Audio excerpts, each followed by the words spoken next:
Lección número 2 del curso La Fe de Jesús. Un Padre que nos ama. La primera pregunta dice: ¿cuántos dioses hay? La Biblia, en el libro de Efesios, en el capítulo 4, versículo 6, dice: un Dios y Padre de todos, el cual es sobre todos y por todos y en todos. La Biblia presenta la existencia de un solo Dios. A diferencia de los pueblos antiguos que eran politeístas, la Biblia y el pueblo hebreo creían en la existencia de un solo Dios. La siguiente pregunta es: ¿cuál es la naturaleza de Dios? Dice la Biblia en el libro de San Juan, en el capítulo 4, versículo 24.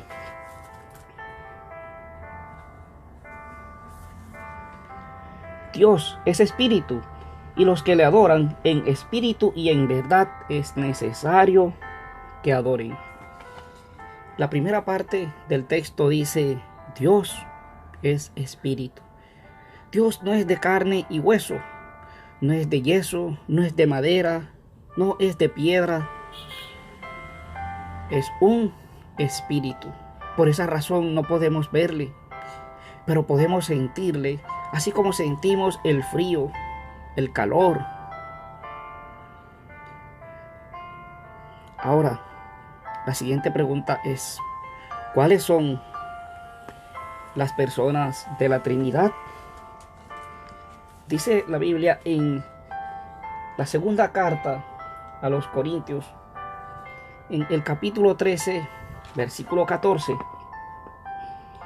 la gracia del Señor Jesucristo, el amor de Dios y la comunión del Espíritu Santo sea con todos vosotros. Amén. La Biblia presenta la existencia de una Trinidad: el Padre, el Hijo y el Espíritu Santo. El pasaje dice: la gracia del Señor Jesucristo, 1. El amor de Dios, 2. Y la comunión del Espíritu Santo, 3. Hay muchos otros pasajes que nos presentan la existencia de tres seres. Uno de ellos, por ejemplo, aparece en el libro de Mateo, en el capítulo 4, cuando Jesús se bautizó. Dice la Biblia que Dios el Padre habló desde el cielo y dijo: este es mi Hijo amado, en quien tengo complacencia. Jesús, que estaba en el agua, y el Espíritu Santo, que descendía en forma de paloma. Ahora podemos preguntarnos: ¿cómo es el carácter de Dios? Dice la Biblia en Primera de Juan, en el capítulo 4, versículo 8: el que no ama no ha conocido a Dios, porque Dios es amor. ¿Te has preguntado cómo es el carácter de Dios?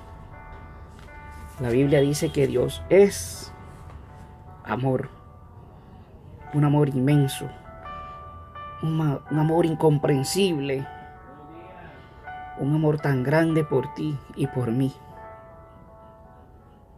que estuvo dispuesto a entregar a Jesús, y Jesús estuvo dispuesto a entregar su vida por ti y por mí. ¿Cómo nos considera Dios? Dice la Biblia en la primera carta de San Juan, en el capítulo 3, versículos 1 y 2: mirad cuál amor nos ha dado el Padre, para que seamos llamados hijos de Dios. Por esto el mundo no nos conoce, porque no le conoció a Él. Amados, ahora somos hijos de Dios, y aún no se ha manifestado lo que hemos de ser, pero sabemos que cuando Él se manifieste, seremos semejantes a Él, porque le veremos tal como Él es. ¿Cómo nos considera Dios? Como sus hijos.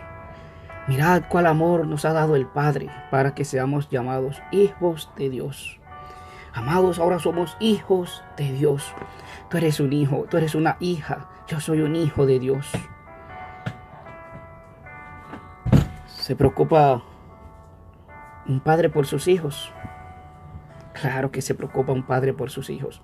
¿Qué no haría un padre por tener bien a sus hijos? La siguiente pregunta es, entonces, ¿se preocupa Dios por nuestros problemas? ¿Se preocupa Dios por tus problemas, por mis problemas?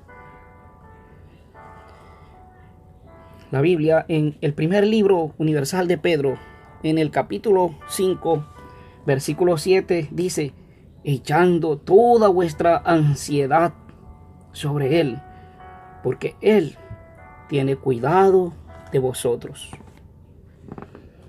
¿Se preocupa un padre por sus hijos? Sí. Dios tiene cuidado de ti. Dios tiene cuidado de mí.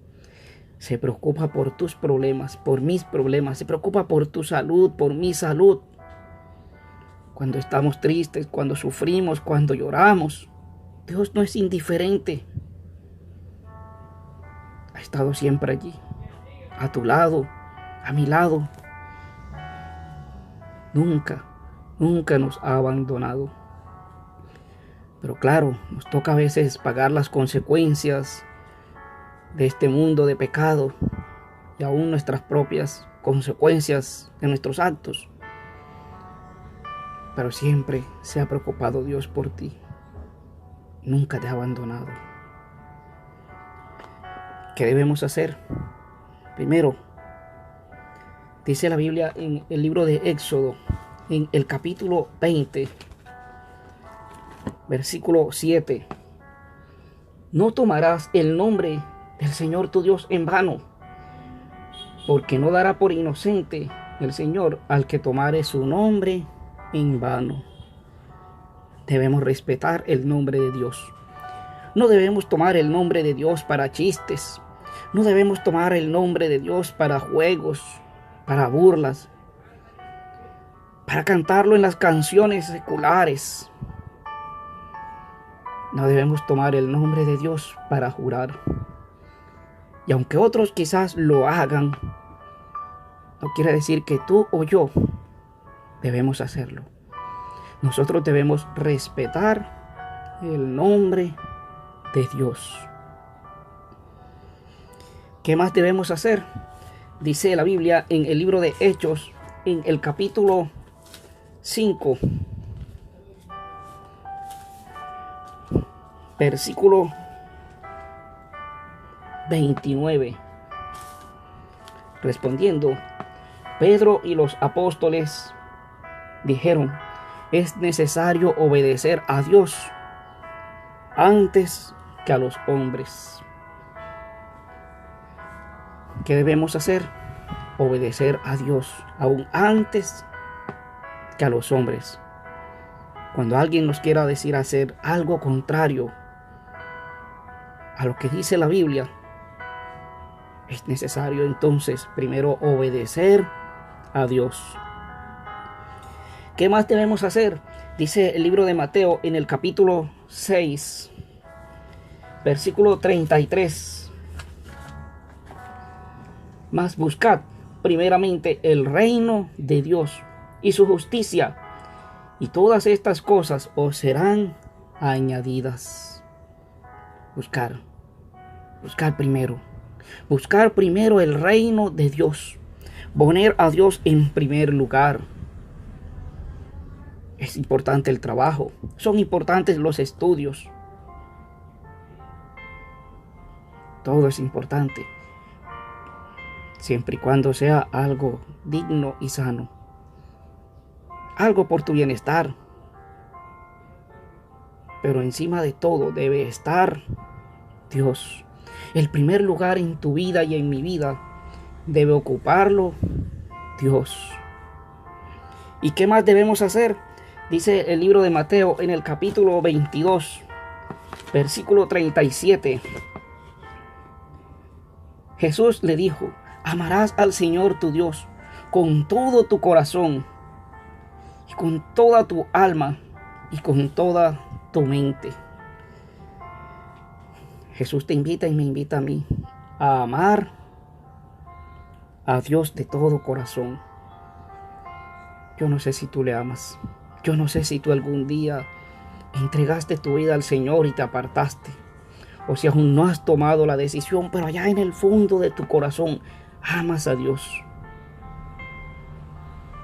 Te invito a buscar a Dios, a entregar tu vida al Señor. Dios te ama. Tú eres valioso para el Señor. Y el principal propósito que quiere Dios en tu vida es salvarte, darte la salvación. Y por eso nos invita a buscar primeramente ese reino, el reino de Dios y su justicia.